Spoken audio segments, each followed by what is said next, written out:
پہنچ سکے گی۔ لیکن دیکھیں نیکیوں میں کتنی تاثیر ہے، ہر نیکی میں نور ہے، تو اس نور کی وجہ سے یہ ارواح میں اتنی لطافت پیدا ہو گئی۔ ساتویں آسمان کے اوپر تحت العرش، یہ کتنا قرب ہے ان کو۔ یہیں سے یہ بات سمجھ میں آ جائے گی کہ سعید روحیں اتنی قریب ہو گئی، اللہ کے اتنے قریب ہیں، جی بالکل قریب۔ عرش کے اوپر اللہ تعالیٰ، وہاں پر کسی کا گزر ہی نہیں۔ وہ تو جنت کی بات ہے کہ وہاں پہ، لیکن ابھی قیامت نہیں قائم ہوئی ہے، لیکن ارواح وہاں پہ ہیں۔ اسی لیے کہتے ہیں کہ جو سعید ہیں، نیک لوگ ہیں، یہ علوی لوگ ہیں۔ علوی کا مطلب ان کو اوپر رہنا ہے، جنت جو ہے اوپر ہے، تو یہ انتقال جو ہوتا ہے تو یہ روح جا کے وہاں سجدہ کرتی ہے۔ بلند مقام اس موضوع کے اوپر مستقل کلام ہے۔ پھر جو لوگ جن کی روحیں ٹھیک نہیں ہوتی ہیں، گناہوں میں لگی رہتی ہیں، فسق و فجور ہے، تو ان کے روح کی رنگت میں تبدیلی ہے اور بدبو آتی ہے۔ کہاں سے خوشبو آئے گی؟ بڑے اوصاف ہوتے ہیں نیک لوگوں کے، روح کی خوشبو بھی ہے، بڑے کمالات ہوتے ہیں۔ جو برے لوگ ہوتے ہیں وہ بھی آتی ہے۔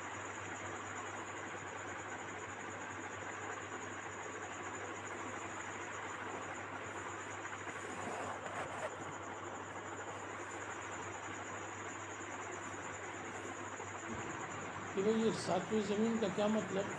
عبداللہ ابن عباس رضی اللہ تعالیٰ عنہ کی روایت کہ اللہ تعالیٰ نے 7 آسمان اور 7 زمین بنا دیا۔ ہر زمین میں انبیاء ہیں، پوری تفصیل ہے وہ حدیث، اگرچہ بہت مضبوط نہیں ہے۔ حضرت اقدس نانوتوی رحمۃ اللہ علیہ نے مستقل رسالہ لکھا ہے کہ حضور الناس، اسی حدیث کی شرح میں مولانا عبدالحی فرنگی محلی رحمۃ اللہ علیہ نے اپنے فتاویٰ میں مستقل رسالہ لکھا ہے اسی حدیث کی شرح میں۔ وہ حدیث اگرچہ بہت مضبوط نہیں ہے، لیکن ابن الجوزی رحمۃ اللہ نے لکھا ہے، دوسرے لوگوں نے بھی لکھا ہے کہ بسا اوقات سند کے اعتبار سے حدیث کمزور ہوتی ہے، لیکن معنی کے اعتبار سے ٹھیک ہوتی ہے۔ تو جو برے لوگ ہیں ان کی ارواح خبیثہ یہ 7ویں زمین کے نیچے جاتی ہیں، تو ان لوگوں کا مستقر ایک ہی جگہ ہے۔ اور دیکھیں انبیاء کرام علیہ الصلوۃ والسلام کی ارواح، صحابہ کرام کی ارواح، اولیاء کرام اوپر ہیں، آپس میں کتنا قرب ہے۔ اور یہاں پہ جتنے شیاطین ہیں یہ ارواح خبیثہ ہیں۔ اسی واسطے بعض لکھنے والے لکھتے ہیں کہ کسی پر اثر ہو جاتا ہے شیاطین کا، تو کہتے ہیں شیاطین کا اور کبھی کبھی ارواح خبیثہ کا بھی ہوتا ہے۔ تو کسی سے پوچھو آپ کون ہو بھائی، کیسے آ گئے؟ کہا میرا نام فلاں ہے۔ کہا وہ تو فوت ہو گئے تھے، پھر کیسے آ گئے؟ تو اسی سے اندازہ ہو جائے گا کہ یہ بندہ علوی نہیں ہے، یہ بندہ سفلی ہے۔ اب ہم تو سمجھتے ہیں کہ بندہ نیک ہے، لیکن نمازی بھی ہے، سب کچھ ہے، لیکن اعمال ٹھیک نہیں تھے اس کے، تو ان بدعملیوں کی وجہ سے آج اس کا شمار کس میں ہے؟ ارواح خبیثہ میں۔ اور بھائی ارواح خبیثہ اور یہ شیاطین، جو عذاب شیطانوں کو ہوگا یہی عذاب ان کو ہوگا، تھوڑا بہت فرق ہوگا، تفاوت ہوگا۔ اس پر بھی شاہ ولی اللہ صاحب محدث دہلوی رحمۃ اللہ علیہ نے اپنی مؤلفات میں ٹھیک سے کلام کیا۔ اللہ تعالی ہم سب کو علویات میں شامل فرماوے، ہماری ارواح طیبہ کو صحابہ کرام، اللہ کے رسول صلی اللہ علیہ وسلم کے ارواح سے قرب نصیب فرمائے۔ تو بہت سے اللہ والے لوگ ہیں جو ہمیشہ اللہ کی معرفت میں متزن رہتے ہیں، چلتے ہیں، تو تصور ہوتا ہے کہ میرے دل میں میرا اللہ چل رہے ہیں۔ حقوق قلبی اسی کو کہتے ہیں۔ تو کہتے ہیں کیفیت جو علوی کیفیت ہے وہ بندے کو نصیب رہتی ہے۔ بندہ اپنے گھر پہ بیٹھا ہوا ہے، اپنے دل میں تصور کیے ہوئے ہے میرے دل میں میرا اللہ ہے بھائی، وہ نورانی کیفیت سر سے اللہ کا نور اور سے آ رہا ہے، عرش اعظم سے نور آ رہا ہے، تو حال الحیات زندگی کی حالت میں بھی نور آ رہا تھا، اور انشاءاللہ انتقال کے بعد ہمارا جو مستقر ہے عرش کے نیچے، ہم وہاں موجود رہیں گے۔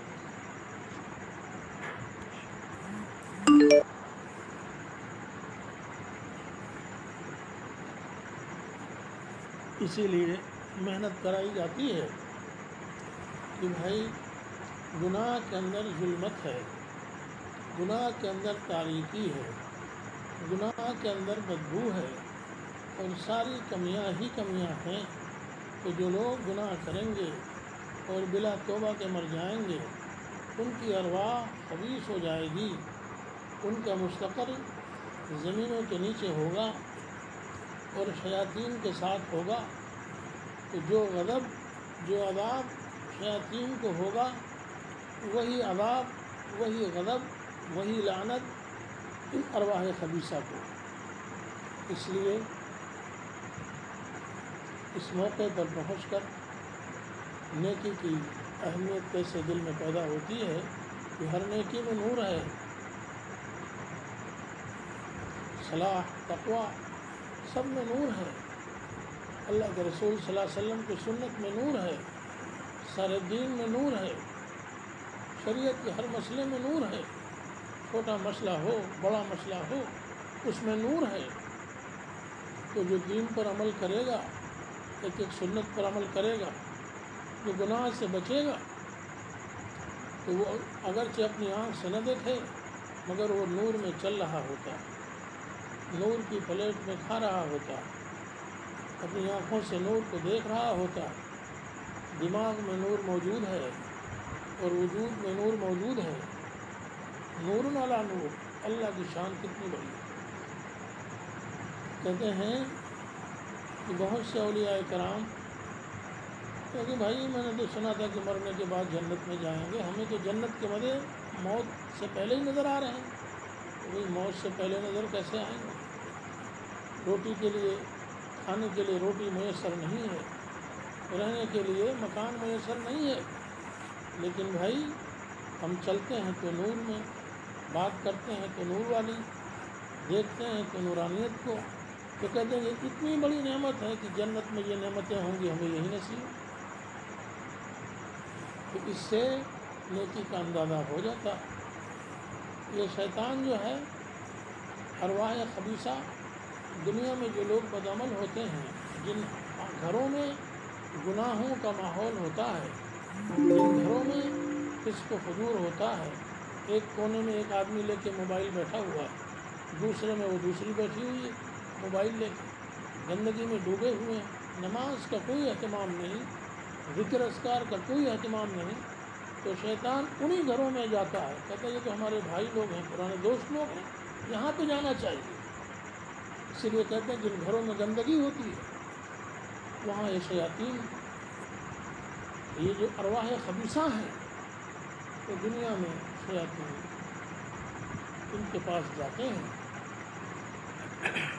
اور پھر ان کو نقصان پہنچاتے ہیں، لیکن کچھ لوگ ہوتے ہیں جہاں اللہ کا ذکر ہوتا ہے، گناہوں سے الگ ہوتے ہیں، ہر طرف نور ہی نور ہوتا ہے، اللہ کا نام ہوتا ہے، ہر طرف روشنی ہوتی ہے، بھئی روشنی آنکھ سے دکھے نہ دکھے مگر اللہ کے نام اور اللہ کے ذکر کی برکت سے جو روشنی ہوتی ہے وہ اصلی روشنی ہے، تو شیطان ان مقامات سے گزرتا ہے تو کہتا ہے جلدی چلنا چاہیے ورنہ ہمارا کچھ بگڑ نہ جائے، اسی لیے ہمارے حضرت فرماتے ہیں ہمارے سلسلے میں تعویذ گنڈوں کا ماحول نہیں ہے، حضرت فرماتے ہیں عامل مت بنو کامل بنو،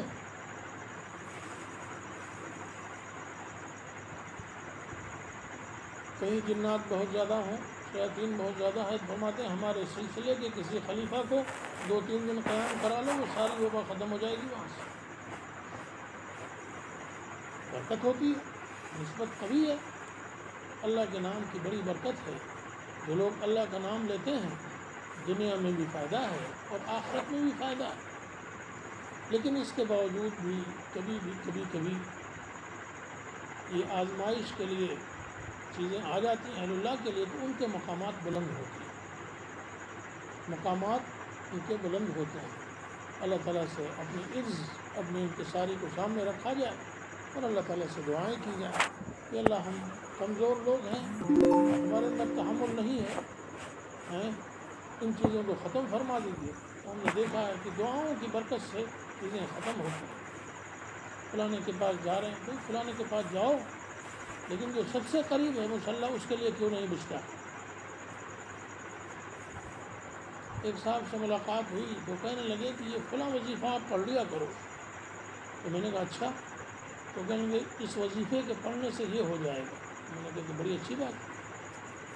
تو وہ خلیفہ صاحب تھے کسی سلسلے کے، تو میں نے ایک دو دن پڑھ تو لیا مگر دل میں میری عجیب کیفیت ہوئی، تو میں نے کہا بھائی میں تو یہ نہیں پڑھ پاؤں گا۔ ایک بزرگ تھے، انہوں نے کہا بھائی سب سے اچھی چیز یہ ہے کہ 2 رکعت نماز حاجت پڑھ کر اللہ تعالیٰ سے دعا کیا جائے۔ میں نے کہا یہ چیز دل کو لگتی ہے، کیوں؟ اس واسطے کہ سنت کی اتباع کیا ہے؟ سنت کی اتباع، تو ہر وہ چیز جس میں سنت کی اتباع ہو، کیا بات ہے، کتنی بلندی ہے، نور ہی نور ہے۔ تو اپنی زندگیوں میں سنت کا اہتمام کیا جائے، پریشانیوں کے اندر رجوع اللہ کیا جائے، زندگی کے اندر گناہوں کے ماحول کو ختم کیا جائے۔ رمضان کا مہینہ ہے، کہتے ہیں رمضان کا مہینہ نیکیوں کے کرنے کے لیے اگر عادت ڈال لی جائے تو اس کی برکت سے پورا سال ٹھیک رہتا ہے۔ جس کا رمضان ٹھیک اس کا پورا سال ٹھیک، جس کا رمضان خراب اس کا اثر پورے سال پہ پڑتا ہے۔ کہتے ہیں جس کا جمعہ ٹھیک، یہ حدیث نہیں ہے، یہ مشائخ کے مجربات میں ہے، یہ جس کا جمعہ ٹھیک اس کا ہفتہ ٹھیک، اور جس کا ہفتہ ٹھیک اس کا پورا مہینہ ٹھیک۔ رمضان کے مہینے میں جمعہ بھی ہے، ہفتہ بھی ہے، اور پھر مہینہ بھی ہے، اور پھر اللہ کا نور ہے اور رمضان ہے، تو اس کی برکات ہیں۔ تو جو محنت کر لے رمضان میں تو رمضان کی برکات بہت قوی ہیں۔ اللہ کی ذات سے امید ہے کہ اگر آدمی تہیہ کر لے کہ ہم کو فلانا گناہ نہیں کرنا ہے، ہم کو آنکھوں کے گناہ سے بچنا ہے، زبان کے گناہ سے بچنا ہے، اور ہر گناہ سے الگ ہونا ہے، تو اگر کوئی مضبوط عہد کر لے تو اس رمضان کی برکت سے اللہ تعالیٰ پورے سال بچا دے گا۔ اگر کوئی آدمی 1 سال گناہ سے بچ جائے تو انشاءاللہ پوری عمر گناہوں سے بچ جائے۔ جس چیز کی عادت ڈال لے، تہجد کی نماز پڑھنی ہے تو انشاءاللہ پورا سال پڑھے گا، اوابین کی نماز پڑھنی ہے، اشراق چاشت کی نماز ادا کرنی ہے، اس کی برکت سے پورا سال توفیق ہو جاتی ہے۔ اللہ تعالیٰ عمل کرنے کی توفیق عطا فرمائے۔